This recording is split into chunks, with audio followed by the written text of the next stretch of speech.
The Phoenix Suns are now officially up 2 games to 0 against the Dallas Mavericks, and the Suns have just been on a roll. In the first round series, they didn't look that impressive. I mean, the Pelicans team, which was the 8th seed, pushed them to 6 games, and there was a lot of games that it was close, and if they didn't have the brilliance of like Chris Paul, then there's a good chance they would have lost that game. But just like the regular season, they've looked so dominant from their role players stepping up, their stars, Devin Booker, Chris Paul playing amazing, their DeAndre Ayton playing well, though we did have foul trouble, Jay Crowder, Mikal Bridges hitting their shots, Cam Johnson playing good minutes, and the Suns are on a roll, and a lot of people thought they didn't look like a championship contender team against the Pelicans, which was true, but they've really proven. I mean, getting Devin Booker back is just so hopeful because he is, I would say, the best player on this team, and just losing your best player, obviously, potentially losing an All-NBA second, All-NBA first-team player is a big loss. But this game,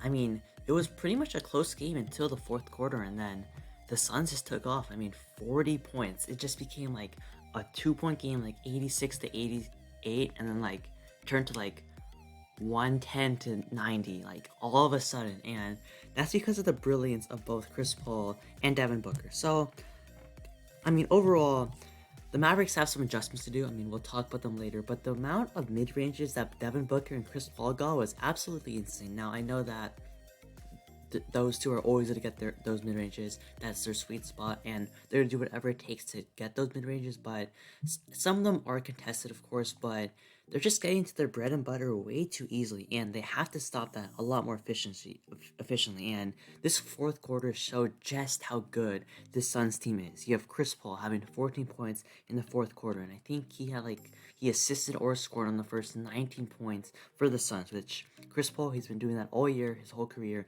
and they're gonna need that for the rest of the playoffs.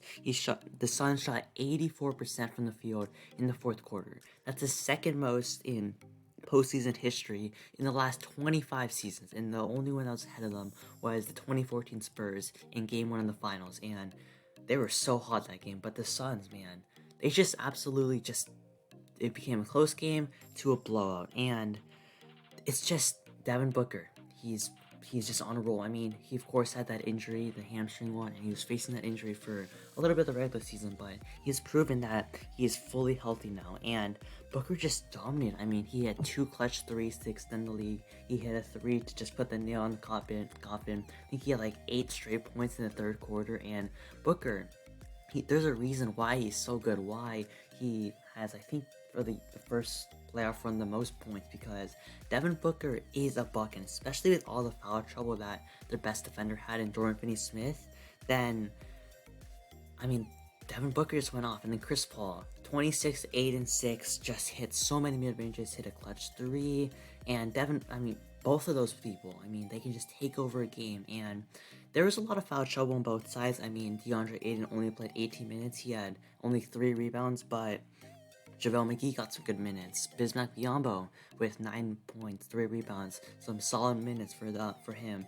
And you have like JaVale McGee, only played 10 minutes, but having that depth, that center depth, especially when your star center is out, that's so impressive and shows how deep this Suns team is. And then on the Mavericks side, I mean, Dorian Finney-Smith got pretty much hurt or had foul trouble. You had like Jalen Brunson having some foul trouble, and the Mavericks are definitely going to have to fix that. I mean, I think this is the second game Jalen Brunson has faced some foul trouble, which, I mean, they need him. I know he has not played very well. I mean, talking about the Mavericks more, Jalen Brunson, he went so off against the Jazz, and I think that just really shows how bad the Jazz defenders were. I mean, Jalen Brunson, amazing person, amazing player, but he really shouldn't be dropping 40 points against your team. That really shows how bad his perimeter defense is. And now when he has a versatile, long wingspan defender on him, he's really struggling. I mean, this is probably one of the best defensive teams in the entire NBA. I would have the Celtics over them, but there's a reason why the Suns were, I think, top 3 in defense, and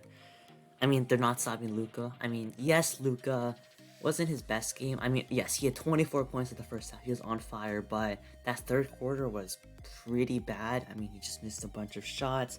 And then the fourth quarter was a lot better. I mean, he had a step back 3, couple layups, but they need Luka to play consistent the whole time, and maybe It's sad he's getting fatigued, hopefully not, but they're gonna need Luka to step up more in the third quarter though. It's not his fault because, I mean, Reggie Bullock played good, he had some clutch threes. I mean, you have Davis Bertans playing solid, but Maxi Kleber, Spencer played solid. I mean, he played okay. Dorian Finney-Smith was in foul trouble, Dwight Powell only played 13 minutes, and they're just gonna need more consistency from these role players, from these shooters, and if they're not gonna step up, they pretty much have no chance. I mean, Luka, we've seen that before, like having one person do everything with like James Harden with the Rockets. That's not gonna work, and you just have one person that's gonna play make, score for you, and you just have shooters around them with not many people who can make their shots. Then that's a problem. Now I know Jalen Brunson and Spencer can make their shots, but this series they haven't. It's really proven how detrimental this is to this team. And Luka,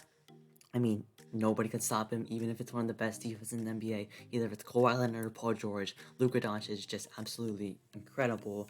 But the others got to step up. I mean, they traded Porzingis for Spencer and Davis Bertans, and I mean, maybe Porzingis probably would have not played very well because he's proven not to really be a playoff performer, but maybe I mean, we're not, I mean, it's of course not over. There's a chance that the Mavericks start to heat up there. They fix the foul trouble. They changed their defensive plan because their defensive plan in the regular season was to give up the mid-ranges. I mean, they just didn't allow threes, they didn't allow paint protection, and they just allowed the mid-ranges. But against his Suns team, when you have arguably the best mid-range players in the entire NBA, maybe like both top 5 in Devin Booker and Chris Paul, you just can't allow those. But the thing is that if you get rid of the mid-range, they can pull up from 3.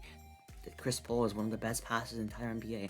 They can drive to the basket, so that's what makes it so hard to guard this Suns team, especially when their shooters are shooting so well. I mean, Jay Crowder 15 points, Mikal only 11. He definitely gotta play better, but they're just hitting their shots. Like Landry Shaman 5 points, hit a 3, and we'll see what the Mavericks do to, of course, adjust. I mean, the way they're doing right now will not get them to win the series, but I mean, they've lost 11 straight games against the Suns, and in a playoff series, that just cannot happen. And maybe the Mavericks win. I mean, they're finally going home. It's gonna be, I mean, the Mavericks crowd can sometimes go crazy, but I'm really interested.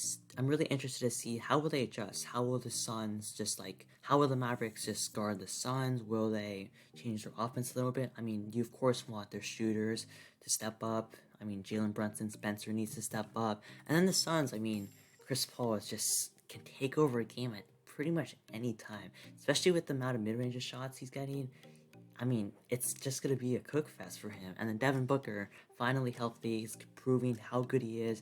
And then overall, if the Suns do win this series, how will they match up against the Warriors and the Grizzlies? I mean, I'll definitely make a video about that, whether whoever wins that series. But overall, I think the Suns just look like a championship level team. If they do face the Warriors, that might be a little bit of a tough matchup. I mean, if Klay Thompson, of course, is playing better. But overall, I'm really interested to see how the series will go. Will the Mavericks adjust? They still have I would say the best player in the series, Luka Doncic, but the depth, the consistency, the shooting, and the defense of the Suns is just too much for the Mavericks. I mean, a lot of people thought that the Mavericks would be in the series, and that was because they saw how not amazing the Suns played in the first round, and right now they're playing like they did in the regular season, a 63 win team or 65 win team, and the Suns, if they keep it up, they probably have the best chance to win the NBA championship, and we'll see how the Mavericks adjust. Will Luka get some help, and we'll see. So that being said, that's gonna be my thoughts about this game. Comment down below your thoughts. Do you think the Mavericks can come back? Do you think that some role players on the Mavericks will step up? And if the Suns do win, do you think they can beat the Warriors or the Grizzlies though? I'll talk about that more later. So that being said, make sure to like the video, subscribe to the channel, and I'll see you on next time.